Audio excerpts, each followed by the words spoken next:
الحمدللہ رب العالمین والعاقبۃ للمتقین والصلاۃ والسلام علی سید الانبیاء والمرسلین وعلی آلہ واصحابہ اجمعین، اما بعد فاعوذ باللہ من الشیطان الرجیم، بسم اللہ الرحمن الرحیم۔ یا ایھا الناس اتقوا ربکم الذی خلقکم من نفس واحدہ وخلق منها زوجها وبث منہما رجالا کثیرا ونساء، آمنت باللہ صدق اللہ العظیم۔ اللہ رب العزت نے اس آیہ مبارکہ کے اندر سب سے پہلے جس حکم کو ارشاد فرمایا وہ یہ تھا، یا ایھا الناس اتقوا ربکم، فرمایا کہ اے لوگو اپنے رب سے ڈرو، اور پھر فرمایا الذی خلقکم من نفس واحدہ، یعنی کہ پہلے اپنے حق کو بیان فرمایا اور پھر حقیقت انسانی کو بیان فرمایا، وحدت انسانی کو بیان فرمایا، اور وہ یوں ارشاد فرمایا کہ رب ذوالجلال نے تمہیں ایک جان سے پیدا کیا، گویا کہ تمہارا باپ بھی ایک ہے، تمہاری ماں بھی ایک ہے، یعنی تم سب کی جو اصل ہے وہ ایک ہے، اس لیے تم سب کے سب جو ہو وہ ایک ہو۔ تو اللہ رب العزت نے یوں وحدت انسانی کو، مساوات انسانی کو بیان فرمایا۔ لیکن یہ وحدت جو ہے اور یہ مساوات کا جو رشتہ ہے یہ اس وقت تک ہے کہ جب ہر ایک انسان کی جو مرضی ہے، جو منشا ہے، جو مراد ہے، اور ہر انسان کا جو مطلوب ہے وہ اللہ رب العزت کی ذات ہوگی۔ جب ہر ایک کا راستہ وہ اللہ رب العزت کا راستہ ہوگا تو اب جو ہے وہ سارے کے سارے انسان اس وحدت انسانی کے اندر بندھے ہوئے ہیں۔ یہ رشتہ وحدت انسانی کا تبھی ہے کہ جب ایک کے جو ہے وہ ہو کے رہیں، جب ایک کے نہ رہے تو پھر ایک بھی نہ رہے۔ اگر کوئی انسان اللہ رب العزت کے راستے کو چھوڑ کے جو ہے وہ شیطان کے راستے پہ چل پڑتا ہے تو اب وہ اس وحدت انسانی کا جو ہے کوئی حق نہیں رکھتا۔ دیکھیے نا کہ قرآن مجید کے اندر حضرت نوح علیہ السلام کے بیٹے کا ذکر کیا گیا تو اللہ رب العزت نے آپ کے بیٹے کے متعلق یہ ارشاد فرمایا، قال یا نوح انہ لیس من اہلک انہ عمل غیر صالح، فرمایا کہ اے میرے پیغمبر، اے میرے نوح، وہ آپ کی اہل میں سے نہیں ہے، وہ آپ کا نہیں بن سکا، کیونکہ اس نے جو راستے کا انتخاب کیا ہے وہ انتخاب جو ہے وہ اس کا درست نہیں ہے۔ تو لہٰذا حضرت نوح علیہ السلام کا نسبی جو بیٹا تھا اس کے باوجود بھی رب ذوالجلال نے فرمایا کہ وہ آپ کا نہیں رہا۔ نسبی قرابت کو رب ذوالجلال نے نہیں دیکھا بلکہ دینی قرابت کو دیکھا۔ تو اللہ رب العزت نے فرمایا کہ انہ لیس من اہلک، وہ آپ کا نہیں ہے۔ تو اس سے ہمیں یہ بات بھی معلوم ہوتی ہے کہ ہمارا بھی وہی ہے کہ جو اللہ اور اس کے رسول کا ہے۔ اگر کوئی ہمارا قریبی بھی ہے لیکن اس کا تعلق اللہ اور اس کے رسول سے نہیں ہے تو ہمارا بھی اس سے کوئی تعلق نہیں ہے۔ یہی ایک وحدت انسانی کی حقیقت ہے۔ جب تک ہم ایک کے بن کے رہیں گے تو ایک رہیں گے، لیکن جب ہم نے اپنے آپ کو کسی اور کے آگے جو ہے وہ ڈال دیا، کسی اور کے آگے بیچ دیا، تو اب ہم جو ہے وہ ایک کے نہ رہے تو پھر ایک بھی نہ رہے۔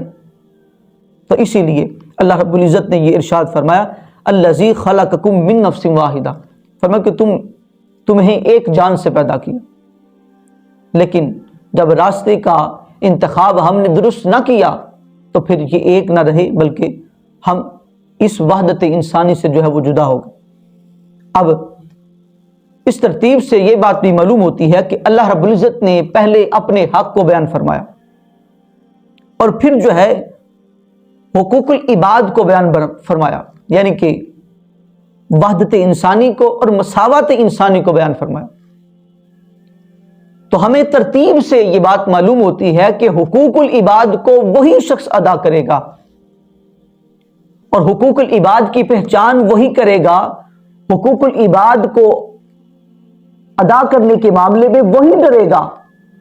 کہ جو اللہ رب العزت کے حق کے معاملے میں ڈرے گا۔ یہ سادہ سی بات ہے کہ جو انسان اللہ رب العزت سے نہ ڈرتا ہو اور اس کی نافرمانیاں کرتا ہو، اس کی نہ مانتا ہو، اس کے لیے کوئی مشکل نہیں ہے کہ وہ کسی انسان کے ساتھ ظلم کرے، کسی کے ساتھ جھوٹ بولے۔ اب اس کے لیے تو یہ کوئی مشکل بات ہی نہیں ہے۔ تو لہٰذا اس ترتیب سے یہ بات معلوم ہوتی ہے کہ حقوق العباد کو بھی وہی ادا کرے گا کہ جو اللہ کے حق کو ادا کرے۔ اور پھر اس کے علاوہ اس کے اپوزٹ جو زاویہ ہے اس کے اندر بھی دیکھیے کہ یہ تھا کہ اللہ کے معاملے میں ڈرنے والا حقوق العباد کے معاملے میں ڈرے گا، لیکن حدیث مبارکہ کے اندر یوں بھی آتا ہے کہ جو بندہ حقوق العباد کے معاملے میں ڈرے گا حقیقتاً جو ہے وہ اللہ کے معاملے میں ڈرے گا۔ دیکھیے نا کہ ایک بندہ کسی کے کام آتا ہے اور وہ جس کے کام آتا ہے وہ بندہ جو ہے پلٹ کے اسے عمل کے ذریعے سے، زبان کے ذریعے سے اس کا شکر ادا کرتا۔ آقا کریم علیہ الصلوۃ والسلام نے ایسی ہی صورتحال کے حوالے سے ارشاد فرمایا من لم یشکر الناس لم یشکر اللہ، فرمایا کہ جو بندہ کسی بندے کا شکریہ ادا نہیں کرتا، اپنے محسن کے کام نہ آ سکا اور اس کا شکریہ ادا نہ کر سکا، فرمایا کہ وہ حقیقت میں رب کے کام بھی نہیں آنے والا، تو وہ اللہ کے حق کو بھی نہیں ادا کرنے والا۔ اور پھر اس سے اگلی بات بھی حدیث مبارکہ کے اندر موجود ہے۔ نبی کریم علیہ الصلوۃ والسلام نے ارشاد فرمایا کہ المسلم اخو المسلم لا یظلمہ ولا یسلمہ وفی روایت لا یظلمہ ولا یخذلہ ولا یحقرہ، فرمایا کہ مسلمان کا بھائی ہے، نہ وہ اس پہ ظلم کرتا ہے، نہ ہی اسے ظلم کے حوالے کرتا ہے، اور نہ ہی اس کو جو ہے وہ ذلیل سمجھتا ہے، نہ ذلیل کرتا ہے، اور نہ ہی جو ہے وہ اس کو حقارت کی نظر سے دیکھتا۔ پھر محبوب علیہ الصلوۃ والسلام نے ارشاد فرمایا من کان فی حاجت اخیہ کان اللہ فی حاجتہ، فرمایا کہ جو بندہ کسی بندے کے کام آتا ہے اور اس کی کسی حاجت کو، کسی کام کو پورا کرتا ہے، تو فرمایا رب اتنا خوش ہوتا ہے، اتنا جو ہے وہ اس پہ راضی ہوتا ہے، فرمایا کہ رب ذوالجلال اس کام آنے والے بندے کے کاموں کو بھی رب ذوالجلال پورا فرما دیتا۔ ومن فرج عن مسلم کربۃ فرج اللہ بہا عنہ کربۃ من کرب یوم القیامہ، اور محبوب علیہ الصلوۃ والسلام نے یوں ارشاد فرمایا کہ جو بندہ کسی بندے سے کسی تکلیف کو دور کرتا ہے، فرمایا رب ذوالجلال اس تکلیف کو دور کرنے والے سے اتنا راضی ہوتا ہے، اتنا خوش ہوتا ہے کہ محبوب علیہ الصلوۃ والسلام نے ارشاد فرمایا کہ رب ذوالجلال اس بندے سے کل قیامت کی روز کی جو تکالیف ہیں، فرمایا رب ذوالجلال قیامت کی تکلیفوں میں سے تکالیف جو ہے اس بندے سے کم کرے گا، اور اس بندے سے قیامت کی تکالیف کو جو ہے وہ دور کیا جائے گا۔ اور پھر فرمایا وَمَنْ سَتَرَ مُسْلِمًا سَتَرَهُ اللَّهُ يَوْمَ الْقِيَامَةِ، کہ جو بندہ کسی بندے کی عیب پوشی کرتا ہے رب اتنا خوش ہوتا ہے، فرمایا رب ذوالجلال کل قیامت کے روز اس کے عیبوں پہ جو ہے وہ پردہ ڈالے گا۔ کام بندے کی آیا ہے، بندے کے کام کو بندے نے کیا ہے، لیکن رب ذوالجلال اس لیے کہ یہ بندے نے بندے کا حق ادا کیا ہے تو فرمایا رب ذوالجلال اس بندے سے خوش ہوتا ہے۔ آج تو معاملہ اتنا بدل چکا ہے کہ ہر انسان جو ہے کسی پہ ظلم کر رہا ہے، کسی کو دھوکہ دے رہا ہے، کسی کے ساتھ جھوٹ بول رہا ہے، عجیب قسم کی جو ہے وہ دنیا میں رسمیں چل پڑی ہیں۔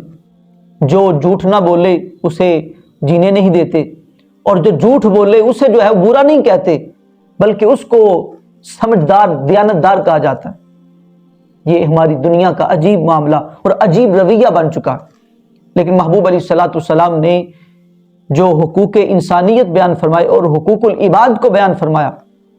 اس کے اندر اتنی سختی فرمائی کہ فرمایا کہ من کانت مظلمۃ لاخیہ من ارضہ او شیء فلیتحلل منہ اليوم قبل الا یکون دینار ولا درہم، فرمایا کہ اگر کسی بندے نے کسی کے ساتھ ظلم کیا ہے، اس کی عزت کے معاملے میں